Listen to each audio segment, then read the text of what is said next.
Hello दोस्तों, कैसे हैं आप सभी। उम्मीद करता हूँ आप सभी बहुत ही अच्छे होंगे।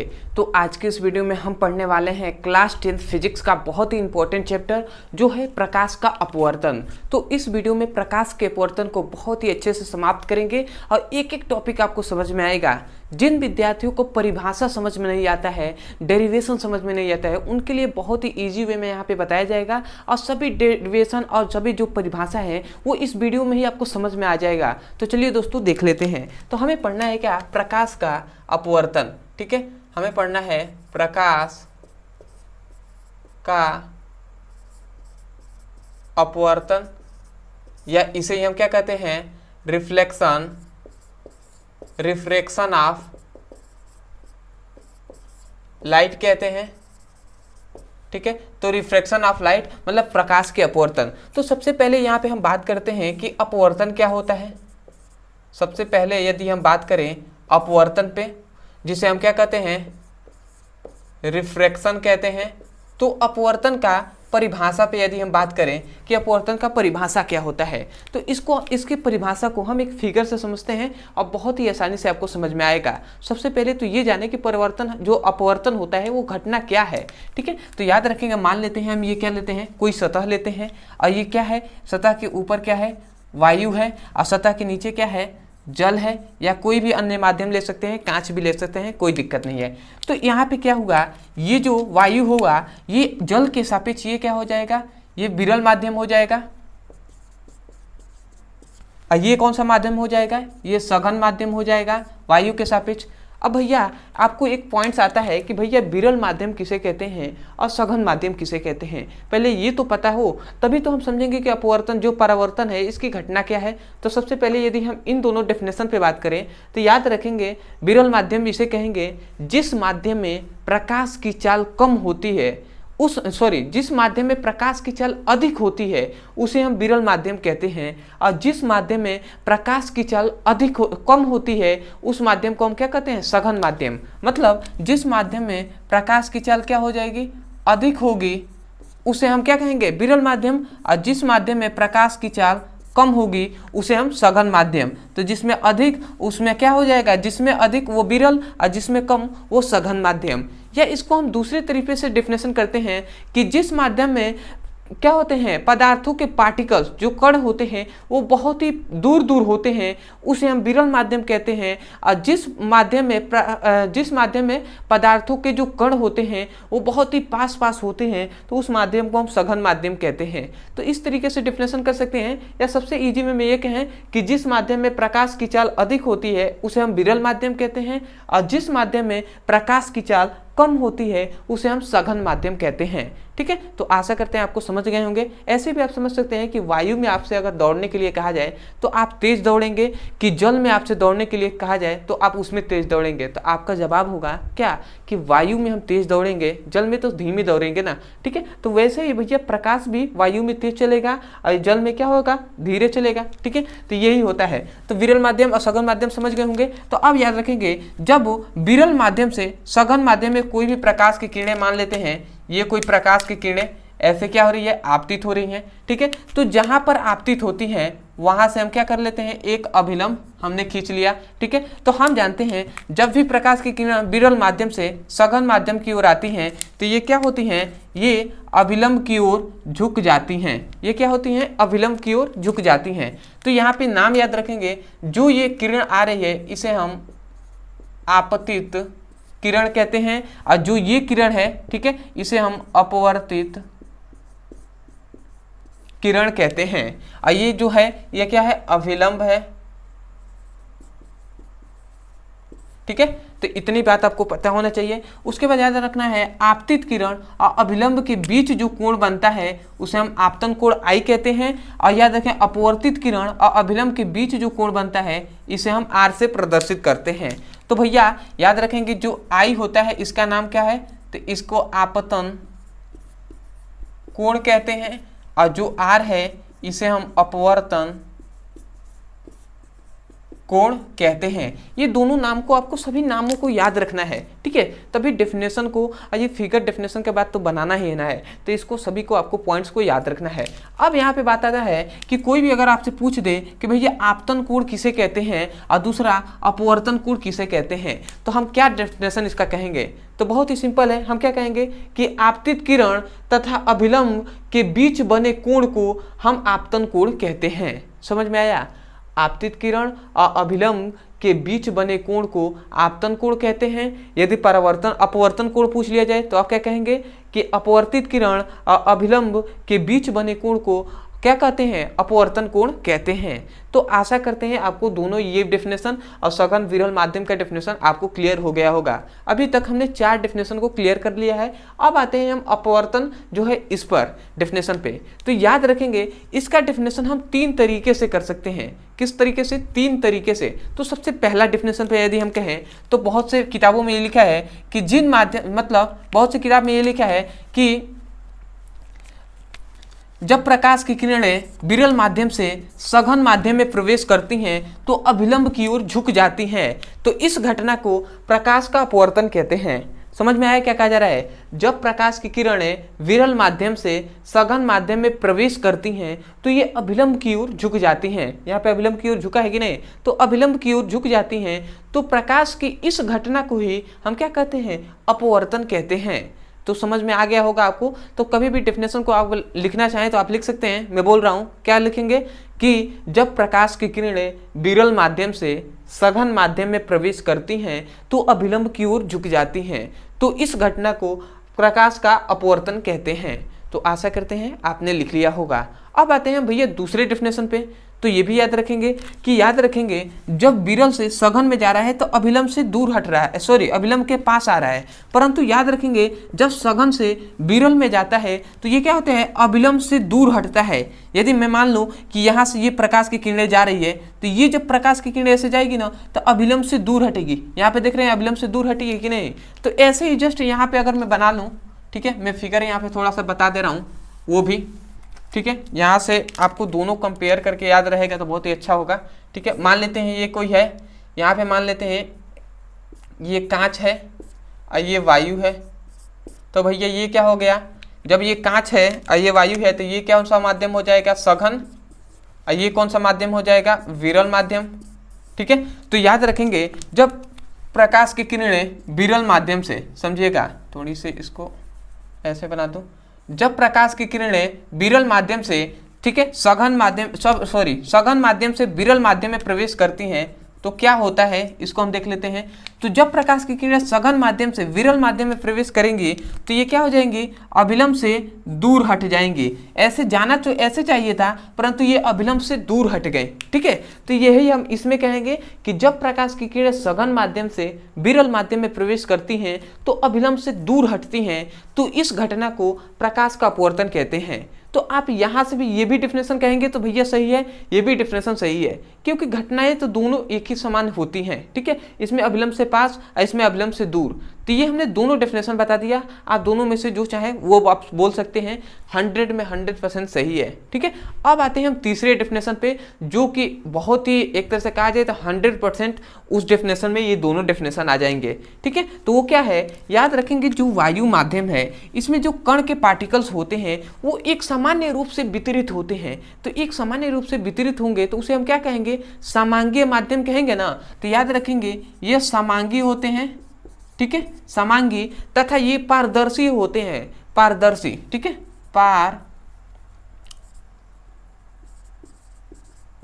ठीक है, मतलब ये क्या होंगे? समांगीय और पारदर्शी माध्यम दोनों होने चाहिए, नीचे और ऊपर वाला दोनों।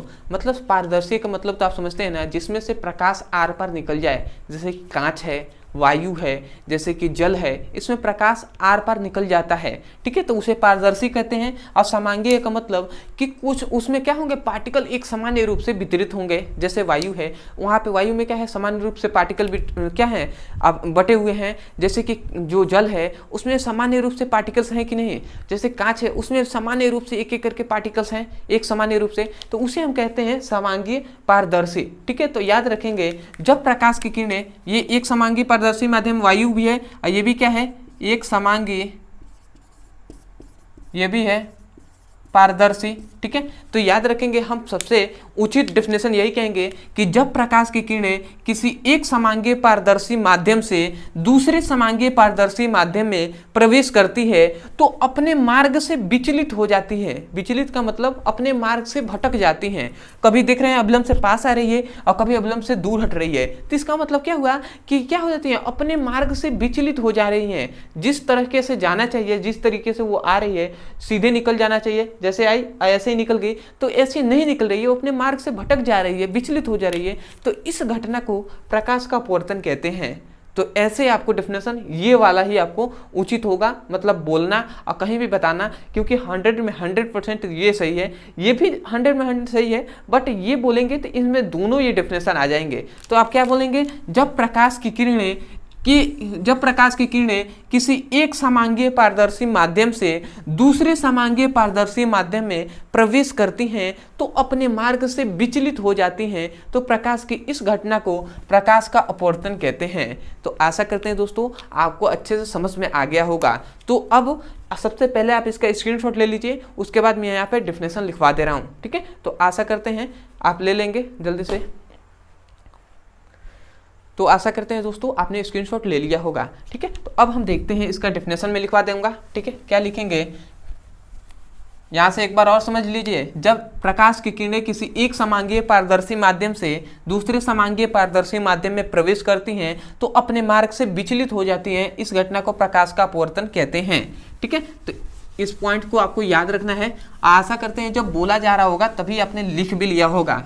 ठीक है, क्योंकि एक अच्छे विद्यार्थी का यही कर्तव्य होता है कि वो मतलब हर चीज़ आपको लिखवाया जाए, ये उचित नहीं है। जब बोला जा रहा है तो आप लिखने की थोड़ा सा प्रैक्टिस तो कर सकते हैं ना। फिर भी मैं यहाँ पे लिखवा दे रहा हूँ, क्या कहेंगे, जब प्रकाश किरणें किसी एक समांगी पारदर्शी माध्यम से दूसरे समांगी पारदर्शी माध्यम में प्रवेश करती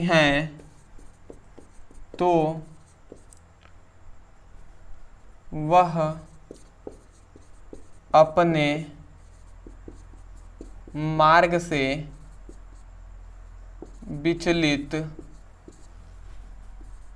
हो जाती हैं, तो इस घटना को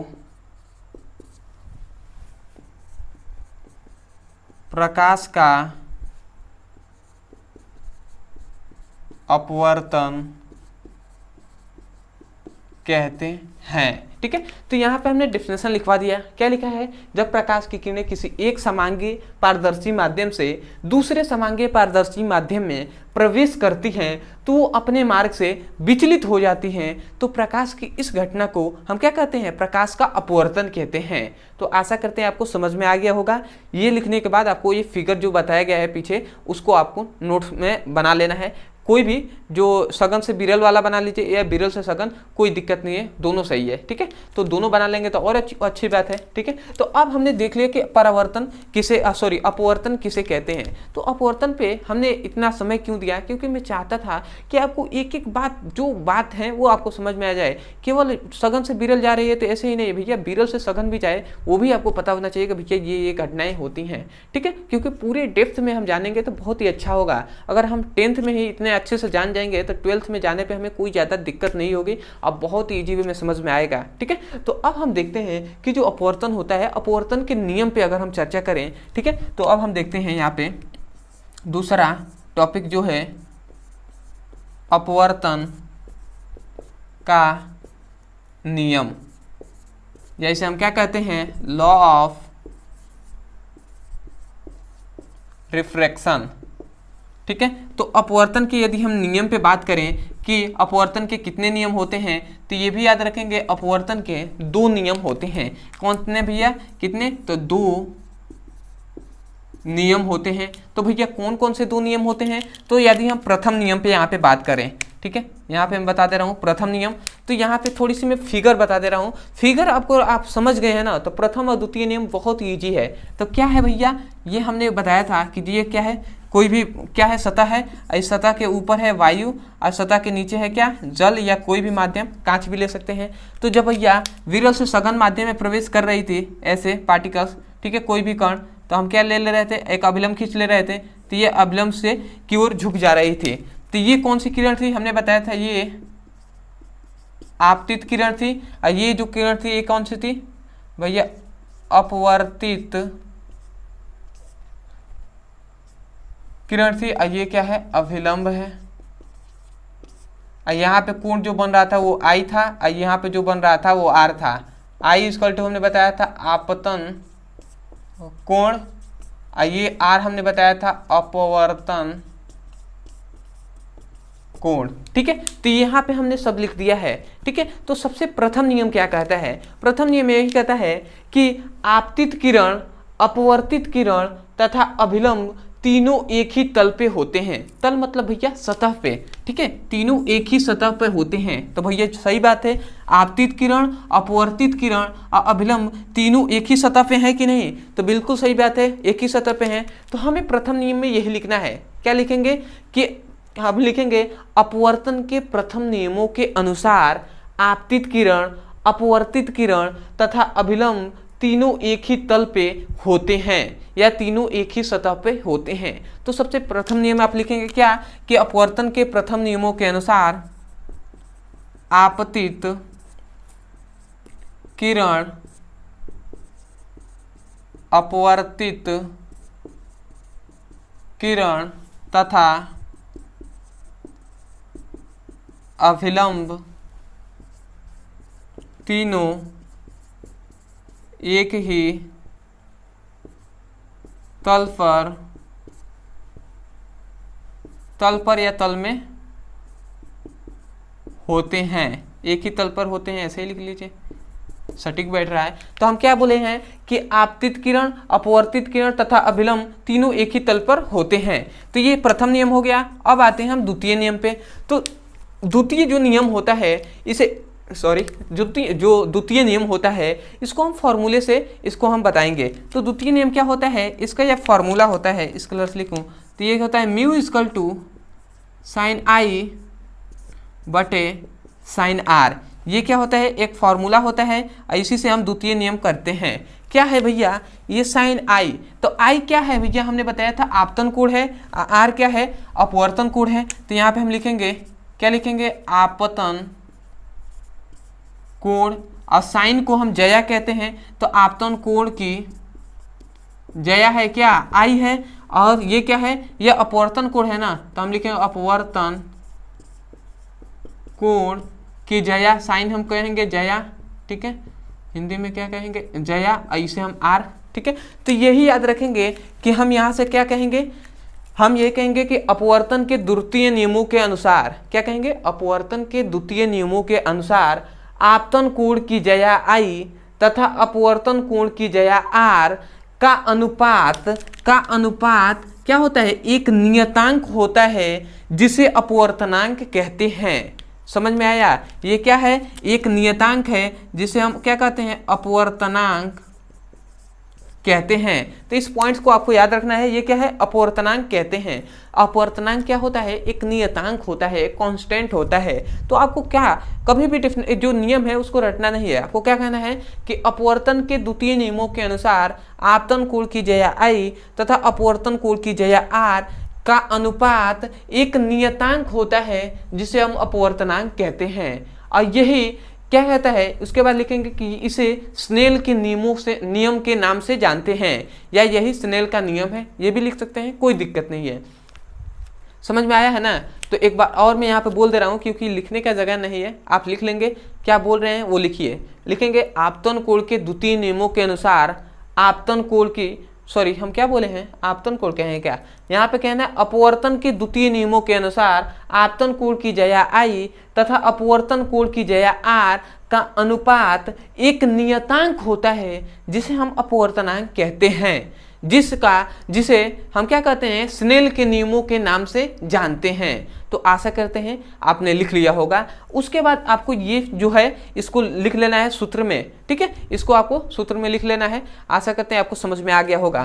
तो आप सबसे पहले स्क्रीनशॉट ले लीजिए, उसके बाद हम अपवर्तनांक पे थोड़ी चर्चा कर लेते हैं। तो आशा करते हैं आपने स्क्रीनशॉट ले लिया होगा। तो अब हम बात करते हैं अपवर्तनांक पे कि अपवर्तनांक भैया क्या होता है। यहाँ से तो हमने जान ही लिया कि अपवर्तनांक क्या होता है, डेफिनेशन तो हमने देखा है कि अपवर्तनांक किसे कहते हैं। तो जो क्या होता है, द्वितीय नियम होता है अपवर्तन का, वही भैया अपवर्तनांक का डेफिनेशन है, ठीक है। तो यदि हम अपवर्तनांक के यहाँ पे थोड़ी सी चर्चा कर लें, तीसरी टॉपिक पे अपवर्तनांक, ठीक है। तो भैया अपवर्तनांक का हमने डेफिनेशन क्या बताया, हमने यहीं से ना बताया mu equal to sine I बटे साइन R, ठीक है, ये हमने बताया। हमने क्या बताया कि आपतन कोण की जया I तथा अपवर्तन कोण की जया R का अनुपात एक नियतांक होता है जिसे हम अपवर्तनांक कहते हैं। तो ये आप डेफिनेशन अपवर्तनांक पे लिख देंगे, बहुत ही अच्छे से आप समझ गए होंगे, ठीक है। तो ये सबसे पहला याद रखेंगे अपवर्तनांक का फॉर्मूला होता है। एक और अपवर्तनांक का फॉर्मूला होता है दूसरा, वो क्या होता है, इसे भी आप समझ लीजिए।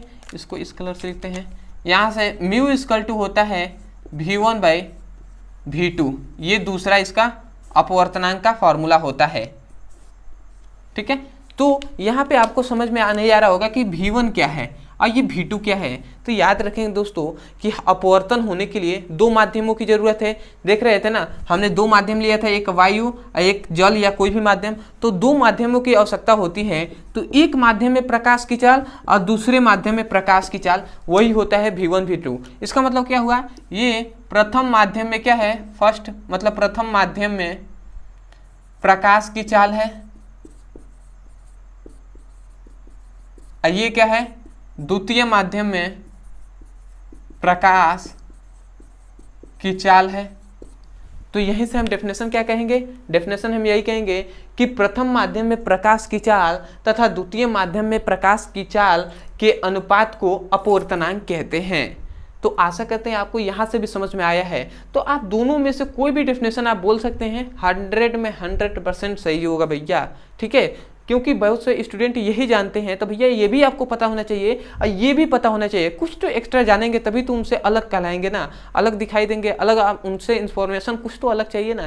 तो ये भी अपवर्तनांक का क्या होना चाहिए, आपको परिभाषा याद होनी चाहिए, ठीक है। और यहाँ से दोनों आपको क्या करना है, ये जो दोनों आपको फॉर्मूले हैं ये भी आप याद कर लीजिएगा, ठीक है। तो आशा करते हैं आपको अपवर्तनांक का फॉर्मूला और डेफिनेशन अच्छे से समझ में आ गया है और याद हो गया। जिन विद्यार्थियों को भैया डेफिनेशन समझ में नहीं आता है, उनके लिए पर्सनली मैं कहता हूं कि भैया आपको वो टॉपिक कोई भी नहीं समझ में आता है तो उस टॉपिक का केवल नाम लिखना है यूट्यूब पर, और अंत में हमारे चैनल का नाम लिख दीजिए PBC ब्रदर सर या केवल ब्रदर सर लिख दीजिए।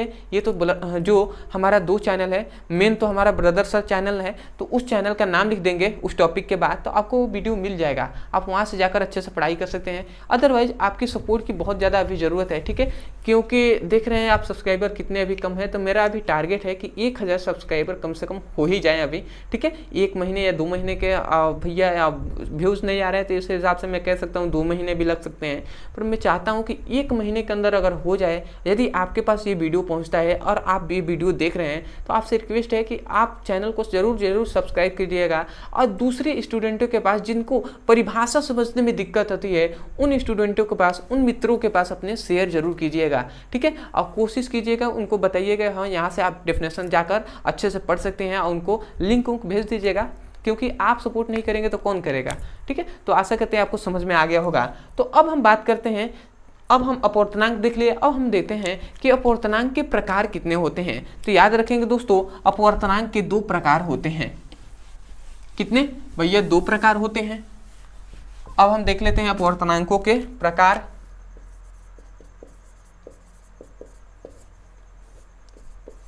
तो याद रखेंगे अपवर्तनांकों के कितने प्रकार होते हैं। तो अपवर्तनांकों के दो प्रकार होते हैं, तो वो कौन कौन से होते हैं? सबसे पहला होता है निरपेक्ष अपवर्तनांक और दूसरा होता है जिसे हम सापेक्ष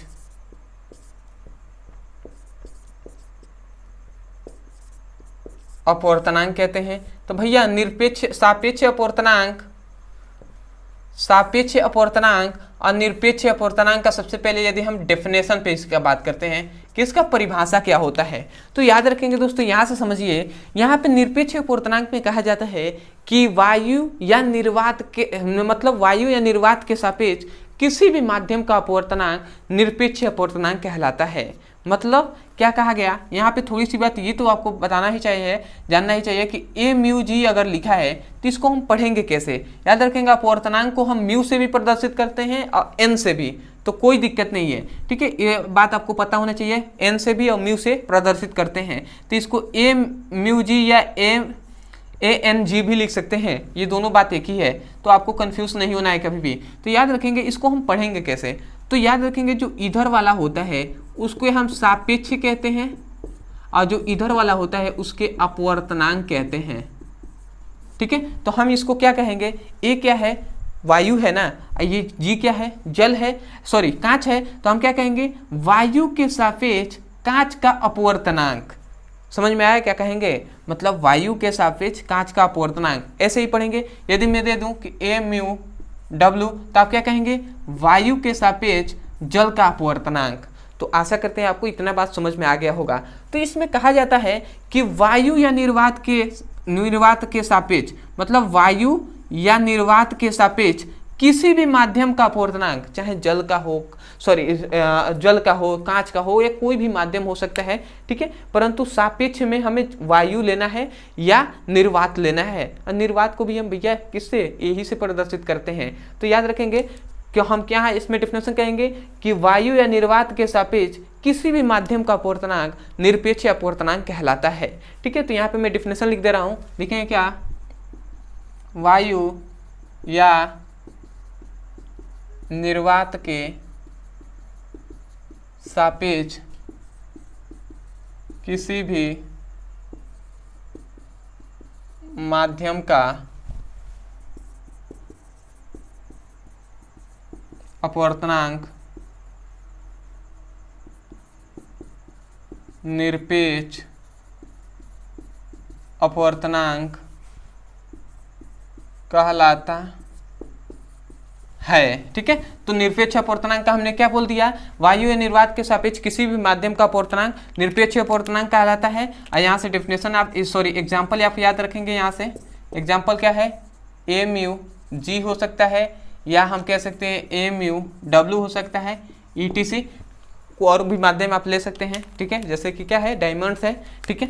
अब आते हैं सापेक्ष अपवर्तनांक। तो याद रखेंगे इसमें कहा जाता है, इसमें हमने कहा कंडीशन है कि वायु या निर्वात होना चाहिए, मतलब आगे क्या होना चाहिए, ए होना चाहिए, मतलब वायु या निर्वात होना चाहिए। परंतु इसमें कहता है कि वायु या निर्वात के अलावा कोई भी माध्यम के सापेक्ष, किसी माध्यम के सापेक्ष किसी माध्यम का अपवर्तनांक सापेक्ष अपवर्तनांक कहलाता है। मतलब इसमें वायु, मतलब जो ए है, वायु या निर्वात नहीं होना चाहिए आगे, मतलब सापेक्ष में वायु या निर्वात नहीं होना चाहिए, ठीक है। तो इसका डेफिनेशन पहले हम बोल दे रहे हैं, डेफिनेशन यहाँ पे मैं लिख दे रहा हूँ, क्या कहेंगे कि वायु या निर्वात के अलावा किसी अन्य माध्यम के सापेक्ष किसी अन्य माध्यम का अपवर्तनांक सापेक्ष अपवर्तनांक कहलाता है, ठीक है। तो सापेक्ष अपवर्तनांक क्या कहा, वायु या निर्वात के अलावा किसी अन्य माध्यम के सापेक्ष किसी अन्य माध्यम का अपवर्तनांक सापेक्ष अपवर्तनांक कहलाता है। जैसे यहाँ पे अगर एग्जाम्पल पे अगर बात कर लिया जाए तो हम क्या बोलेंगे, जैसे कि एग्जाम्पल हम कहते हैं डब्ल्यू म्यू जी या जी म्यू डब्ल्यू, ठीक है, ETC। तो देख रहे हैं यहाँ पे हमने सापेक्ष में वायु लिया है तो नहीं लिया है भैया, वायु या निर्वात के अलावा लिया है, यहाँ पे क्या लिया है, जल लिया है, यहाँ पे कांच। तो यही ना कहा गया है कि वायु या निर्वात के अलावा किसी अन्य माध्यम के सापेक्ष किसी अन्य माध्यम का अपवर्तनांक सापेक्ष अपवर्तनांक कहलाता है। तो आशा करते हैं निरपेक्ष और सापेक्ष अपवर्तनांक आपको अच्छे से समझ में आ गया होगा। ठीक है, तो आशा करते हैं आपको बहुत ही अच्छे से समझ में आया होगा। तो अब हम आगे बढ़ते हैं और अब हम जानते हैं कि अपवर्तन के कारण क्या है, क्यों अपवर्तन होता है भैया, अपवर्तन की घटना क्यों होती है, इसके बारे में हम समझते हैं और बहुत ही आसानी से आपको समझ में आएगा। अभी तक आप बने हुए हैं इस वीडियो में, तो भैया एक बात तो है कि आप में पेशेंस है, आपने धैर्य से, आपको इस वीडियो में अच्छा लग रहा होगा, आप धैर्य रखे हुए हैं कि हाँ भैया आपको अच्छे से एक एक पॉइंट्स आपको बताया जाएगा।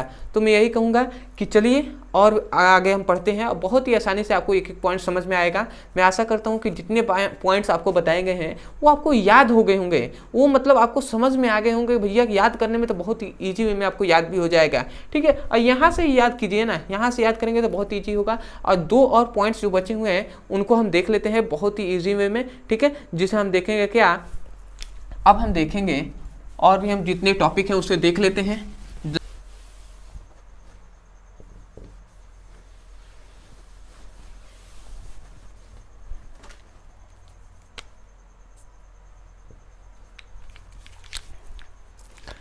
तो अब हम देखेंगे कि अपवर्तन का कारण क्या होता है। ठीक है, तो अब हम देखेंगे बहुत ही इंपॉर्टेंट टॉपिक ये भी है जो है अपवर्तन का कारण।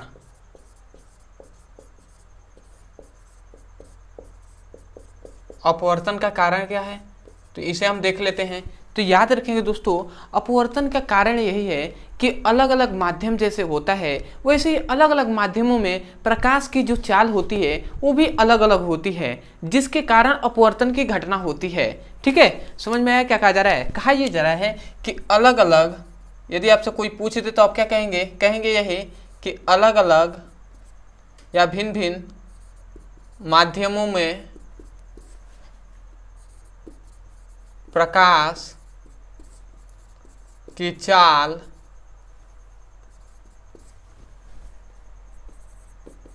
भिन्न भिन्न होती है,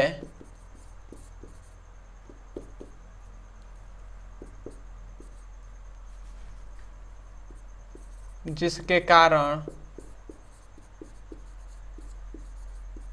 प्रकाश की घटना होती है। ठीक है, तो यहाँ पे क्या बताया गया कि भैया अलग अलग माध्यमों में प्रकाश की चाल अलग अलग होती है, जिसके कारण ही प्रकाश का क्या होता है, अपवर्तन की घटना होती है। सॉरी, यहाँ पे क्या लिखा गया, प्रकाश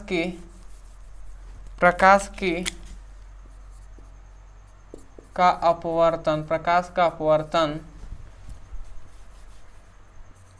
की घटना होती है। ठीक है, तो यहाँ पे हमने लिख दिया।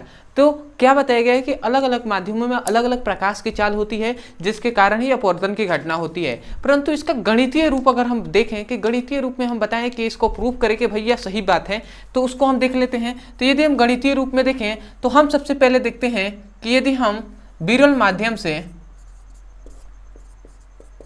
सघन माध्यम में जाते हैं, ठीक है, यदि विरल माध्यम से सघन माध्यम में जाते हैं तो प्रकाश की चाल क्या होती है, अलग कैसे होती है। तो हमने अभी बताया था आपसे कि मान लेते हैं ये कोई वायु है और ये कोई क्या है, जल है। ठीक है, आप कांच भी ले सकते हैं। तो भैया वायु यहाँ पे क्या होगा, विरल माध्यम होगा कि सघन, तो हमने बताया था वायु क्या होता है यहाँ पे, विरल होगा, क्योंकि वायु में प्रकाश की चाल अधिक होती है, जिसमें अधिक वो विरल और जिसमें कम उसे सघन माध्यम कहते हैं। तो जब भैया विरल से सघन माध्यम की ओर जाती है प्रकाश, जैसे ये विरल से सघन माध्यम की ओर जाती है प्रकाश, तो यहाँ पे हम क्या कर लेते हैं, अभिलंब खींच लेते हैं, तो ये क्या होती है, अभिलंब की ओर झुक जाती है। ठीक है, तो वैसे ही हम देखेंगे कि यहाँ पे क्या होता है, जो आई का मान होता है वो अधिक होता है और आर का मान जो होता है वो कम होता है।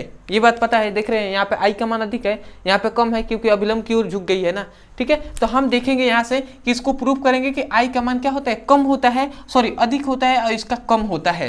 ठीक है, तो ये विरल माध्यम से सघन माध्यम की ओर हम इसमें गणना कर रहे हैं। तो हम यहाँ से लिखेंगे, चूंकि हम जानते हैं, हम क्या जानते हैं भैया, हमने अभी पढ़ा है अपवर्तन का सूत्र कि क्या होता है, अपवर्तन इक्वल टू होता है साइन आई बटे साइन आर। ठीक है, हमने ये पढ़ा है कि साइन आई बटे साइन आर, ये हमने अपवर्तन का सूत्र पढ़ा है। अभी हमने एक और अपवर्तन का देखा था कि जो V1 होता है वो V2 के क्या होता है, V1/V2। ये दो हमने अपवर्तन का सूत्र पढ़ा था। तो यहाँ पे ध्यान देंगे, ये अपवर्तन दोनों आपस में इक्वल हैं। जब दोनों ही अपवर्तन के सूत्र हैं तो साइन आई बटे साइन आर है वो V1/V2 के इक्वल होगा, बराबर होगा। तो यही हम यहाँ पे लिख दे रहे हैं कि क्या हो जाएगा, जो साइन आई बटे साइन आर होगा वो V1/V2 होगा। ये दोनों के इक्वल होगा कि नहीं? तो यदि जो इक्वल होगा तो आप यहाँ पे ध्यान दीजिएगा, यहाँ पे ये V1 है, ये V2 है। ठीक है, तो यहाँ पे हम जानते हैं कि यहाँ पे मैं इसको और अधिक लिख दूँ, यहाँ पे ही साइन आई बटे sign are equal to V1/V2 लिख दूँ। तो हम जानते हैं कि विरल माध्यम में प्रकाश की चाल क्या होती है, अधिक होती है, और सघन माध्यम में कम। मतलब V1 में प्रकाश की चाल क्या हो जाएगी, इसमें अधिक होती है और इसमें क्या होती है, कम होती है।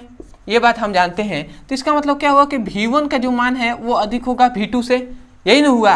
तो जब V1 का मान V2 से अधिक होगा तो भैया साइन आई का मान भी साइन आर से अधिक होगा कि नहीं? क्यों नहीं अधिक होगा? जब ये दोनों आपस में इक्वल है तो इसका मान अधिक है तो इसका भी मान अधिक होगा। तो इसका मतलब साइन आई जो होगा वो भी अधिक होगा साइन आर से, बिल्कुल होगा। तो अब हम यहाँ पे थोड़ी सी बात ध्यान देंगे कि जो जब साइन आई है वो साइन आर से अधिक है, तो इसका मतलब क्या हुआ कि जो आई है वो भी आर से क्या है, अधिक है। तो भैया आई अधिक है, आर कम है। आर कब कम होगा? जब भैया जो किरणें हैं जो क्या होंगे, अपवर्तित किरण, ये अभिलंब की ओर झुकेंगी, तभी तो कम होगा ना। तभी तो इसका मान अधिक होगा जब इसका ये क्या होगी, अभिलंब की ओर झुकेंगी। तो यहाँ से हमें प्रूफ हुआ कि आई क्या हो गया, आर का मान कम होगा जब अभिलंब की ओर झुकेंगे, और यहाँ पे अभिलंब की ओर झुकती हैं जब विरल से सघन माध्यम में प्रकाश की किरणें जाती हैं। विरल से सघन में जाएंगी तो अभिलंब की ओर झुकेंगी, क्योंकि यहाँ पे पता चल रहा है कि आई का मान अधिक होता है और आर का मान कम होता है। ठीक है, और कम कभी होगा जब विरल माध्यम की ओर विरल से सघन में जाएगी तो अपवर्तन क्या होगा, जो अपवर्तित किरणें हैं वो अभिलंब की ओर झुकेंगी, तभी कम होगा। तो आशा करते इतना बात आपको समझ में आ गया होगा।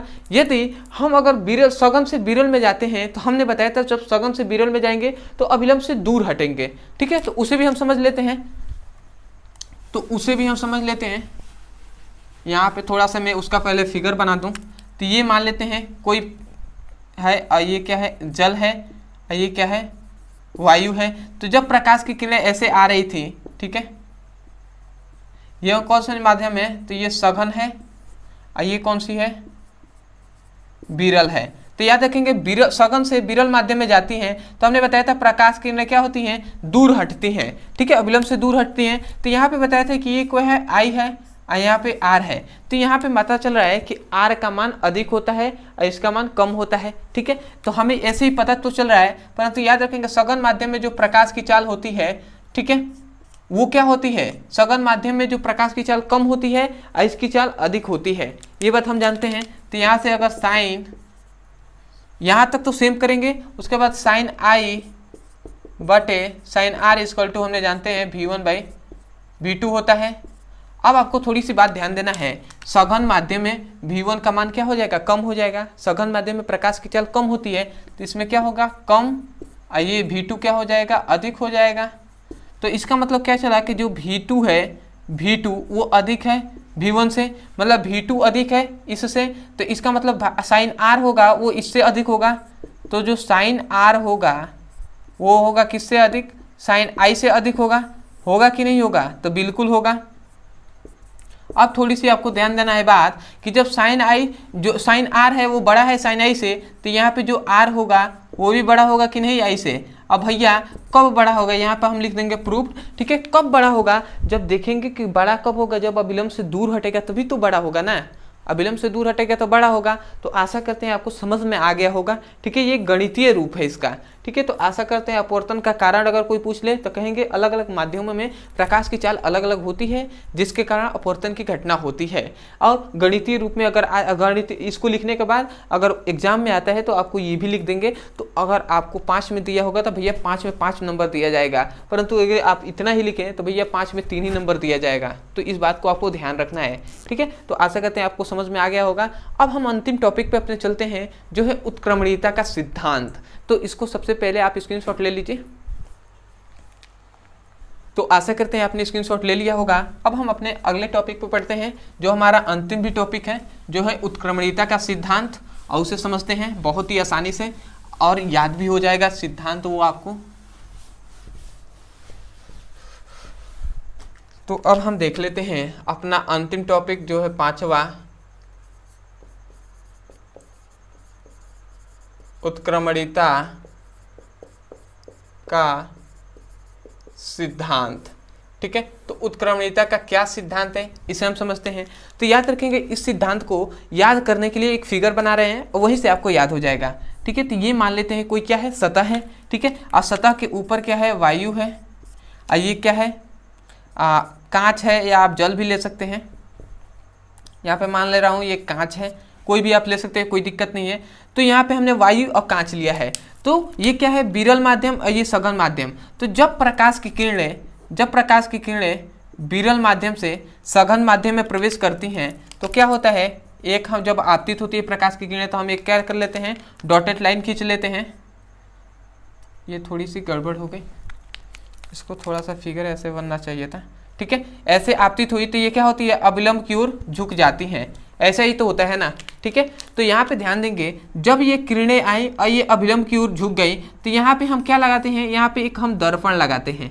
क्या लगाते हैं, एक हमने इस कलर से किया जाए तो यहाँ पे हम क्या लगाते हैं, एक दर्पण लगा दिए यहाँ पे। अब भैया दर्पण क्यों लगाया, क्योंकि हम चाहते हैं कि ये जो प्रकाश की किरणें आई हैं ये जिस प्रकार इस तरीके से आई हैं उसी माध्यम में वापस लौट जाएं। ठीक है, इसीलिए हमने लगाया है। तो इस उत्क्रमणीयता के सिद्धांत में ये बताया गया है कि जब प्रकाश की किरणें आती हैं जिस माध्यम से और दर्पण हमने लगाते हैं तो वो उसी मार्ग से वापस लौट जाती हैं। ठीक है, उसी मार्ग से वापस लौट के चली जाती हैं, यही है उत्क्रमणीयता का सिद्धांत। तो इसे हम शब्दों में कैसे कहेंगे, इस सिद्धांत को हम बोलेंगे कैसे, यदि आ जाए एग्जाम में तो कैसे लिखेंगे, तो ये भी आप समझ लेते हैं। यहाँ पे कौन सी घटना हो रही है, मैं अगर आपसे पूछूं कि यहाँ पे कौन सी घटना हो रही है तो आप कहेंगे भैया प्रकाश की जो अपवर्तन की घटना हो रही है, क्योंकि अविलंब से की ओर क्या हो रहा है, झुक रहा है। तो हम यही कहेंगे कि प्रकाश के अपवर्तन के पश्चात अपवर्तन की घटना हो रही है, तो हम यही कहेंगे प्रकाश के अपवर्तन के पश्चात यदि प्रकाश के मार्ग को विपरीत किया जाए। ठीक है, विपरीत कौन कर रहा है, दर्पण कर रहे हैं। तो यदि प्रकाश के मार्ग को विपरीत किया जाए तो प्रकाश की किरणें उसी मार्ग का अनुसरण करती है जिस मार्ग से आई हुई होती हैं। अनुसरण करने का मतलब कि जिस मार्ग से आई हुई होती है उसी मार्ग में वापस लौट जाती हैं। ठीक है, तो यही कहने का मतलब है। तो इसको अगर शब्दों में सीक्वेंस में बोलें तो एक बार बोल रहा हूं, आप ध्यान से सुनिएगा। क्या कहा जा रहा है कि जब प्रकाश के यहाँ से एक बोलेंगे कि प्रकाश के परावर्तन के पश्चात यदि प्रकाश के मार्ग को विपरीत किया जाए तो प्रकाश उसी मार्ग का अनुसरण करता है जिस मार्ग से आया हुआ होता है। तो आशा करते हैं आपको समझ में आ गया होगा। तो मैं यहाँ पे लिखते रहा हूं, लिखेंगे क्या, प्रकाश का अपवर्तन का, प्रकाश के अपवर्तन पश्चात यदि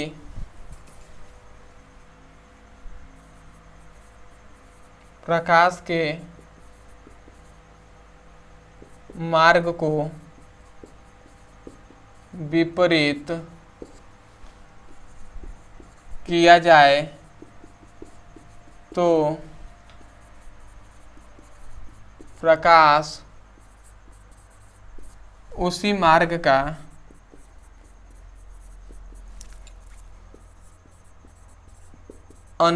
अनुसरण करता है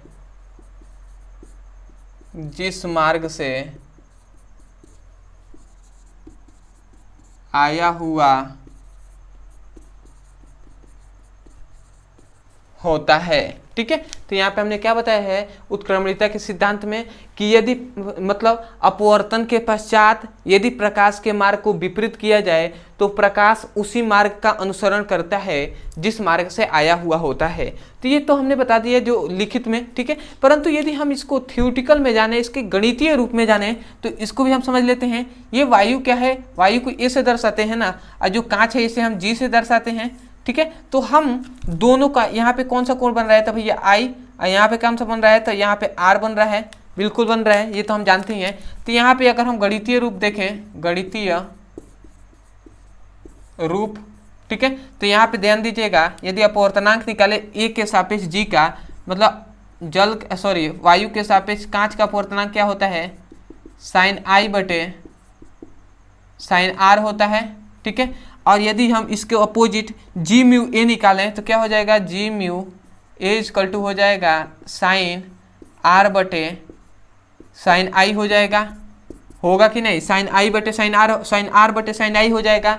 अब इसको समीकरण फर्स्ट, इसको समीकरण सेकेंड मान लेते हैं, ठीक है। और यहाँ पे दोनों को गुणा कराते हैं, मतलब लिखते हैं समीकरण फर्स्ट तथा सेकेंड में गुणा कराने पर यदि हम दोनों का गुणा कराते हैं तो यहाँ से हमें क्या मिलता है, a म्यू g गुणे g mu a equal to होता है साइन i बटे साइन r गुणे साइन r बटे साइन i, ये हमें मिला। अब आपको थोड़ी सी बात ध्यान देना है, यहाँ पे नीचे क्या है, साइन r है, और यहाँ पे साइन r ऊपर है, नीचे से ऊपर वाला कट गया, ये भी ऊपर वाले से ऊपर वाला कट गया, क्योंकि साइन i है। तो यहाँ से हमें क्या मिला, यहाँ पे मैं थोड़ा सा यहाँ पे बता दे रहा हूँ, यहाँ से मिला हमें a mu g equal to a mu g गुणे g mu a equal to 1 बचा, इधर सब कट गया तो 1 बचा ना। अब a म्यू जी को इधर ही रहने देंगे, a म्यू जो g म्यू a है ये गुणा में है, इधर आएगा तो भाग कर आएगा, तो a mu g equal to क्या मिला, 1/g म्यू a मिला, ठीक है। ये जो है यही उत्क्रमणिकता का सिद्धांत का फॉर्मूला है, तो इस फॉर्मूले को आपको याद रखना है, ठीक है। आइए इसको गणितीय रूप में हमने बताया, तो आपसे उत्क्रमणिकता का सिद्धांत आए तो सबसे पहले ये लिखना है, ये फिगर बनाना है, और उसके बाद गणितीय रूप लिखकर ये आपको यहाँ तक लिख देना है। तो यहाँ तक आप लिखेंगे तो आपको 5 में 5 मार्क्स मिलेंगे, 5 नंबर का है तो 5 में 5 मिलेंगे। तो आशा करते हैं दोस्तों आपको अच्छे समझ में आ गया होगा। भैया ये इंपॉर्टेंट है, समझिएगा, ठीक है। तो चलिए दोस्तों आज के लिए इतना ही। मैं यही कहूँगा कि यदि आप हमारे चैनल पर नए हो तो सबसे पहले आप हमारा सपोर्ट के लिए आप हमारे चैनल को सब्सक्राइब कर लीजिएगा, ठीक है, क्योंकि आप सपोर्ट नहीं करेंगे तो कौन करेगा। तो चैनल को सब्सक्राइब कर लीजिएगा, हो सके तो कमेंट सेक्शन में हमें जरूर बताइएगा कि आपको ये वीडियो कैसा लगा। अदरवाइज यदि आप सीरियसली क्लास 10th का फिजिक्स हो, केमिस्ट्री हो पढ़ना चाहते हो, सिलेबस वाइज चैप्टर वाइज एक एक करके, तो आपको इस वीडियो के डिस्क्रिप्शन बॉक्स में फिजिक्स केमिस्ट्री का लिंक दिया जाएगा। उस लिंक पर क्लिक करके आप चैप्टर वाइज सीक्वेंस में एक एक करके वीडियो को पढ़ सकते हैं और अपने सुंदर से नोट्स बना सकते हैं। अदरवाइज यदि आपको स्कूल में, कोचिंग में कोई भी टॉपिक समझ में नहीं आता है, कोई भी टॉपिक, तो उस टॉपिक का केवल नाम लिखना है यूट्यूब पर, अंत में हमारे चैनल का नाम लिख देना है ब्रदर सर, आपको वो वीडियो मिल जाएगा। आप वहाँ से जाकर अच्छे से पढ़ाई कर सकते हैं और अपने सुंदर से नोट्स बना सकते हैं। तो चलिए दोस्तों आज के लिए इतना ही, मिलते हैं अगली वीडियो में, तब तक के लिए धन्यवाद। जय हिंद, जय भारत।